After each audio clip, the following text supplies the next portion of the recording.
Dans le cadre du festival Lille 3000 Utopia, le Palais des Beaux-Arts de Lille présente jusqu'au 19 septembre une envoûtante exposition intitulée « La forêt magique ». À travers une cinquantaine d'œuvres, classiques et contemporaines, cette exposition immersive offre de multiples visions d'artistes sur l'arbre et la forêt, source intemporelle de nos imaginaires. Régis Cotentin, qui est donc le co-commissaire, et moi-même avons une sorte de marque de fabrique. Quand nous faisons des expositions, assez fréquemment, nous mélangeons les formes et les formats en fait, d'œuvres. C'est-à-dire pas seulement les œuvres classiques au sens où on l'entend et on les attend dans un musée, mais aussi l'introduction du cinéma, et notamment du cinéma d'animation dans cette exposition, parce que c'est un sujet récurrent dans le dessin animé, mais également des œuvres contemporaines, pratiquement à parité avec les œuvres anciennes, et tout ça voilà, faisant un ensemble, une atmosphère générale dans laquelle tous les médias, toutes les formes d'art se mêlent. L'exposition, donc sous ce titre générique de la forêt magique, comprend 4 temps, je dirais 4 temps de cette promenade.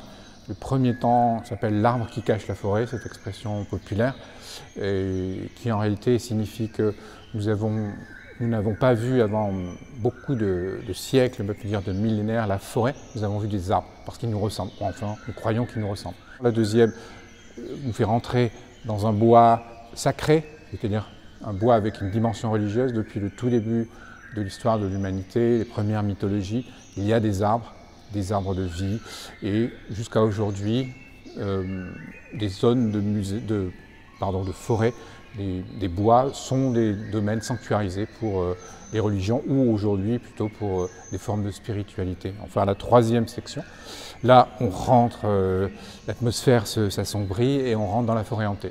C'est la forêt repoussoir, c'est la forêt dont on a peur, et que depuis qu'on a créé des cités, elles se sont construites, la civilisation s'est construite contre la forêt. Dernière section, celle dans laquelle nous nous trouvons, où là, un rayon de soleil, on rentre dans une sorte de clairière, c'est la forêt enchantée, c'est la forêt magique, celle qui est peuplée de tous ces êtres surnaturels ou à moitié naturels.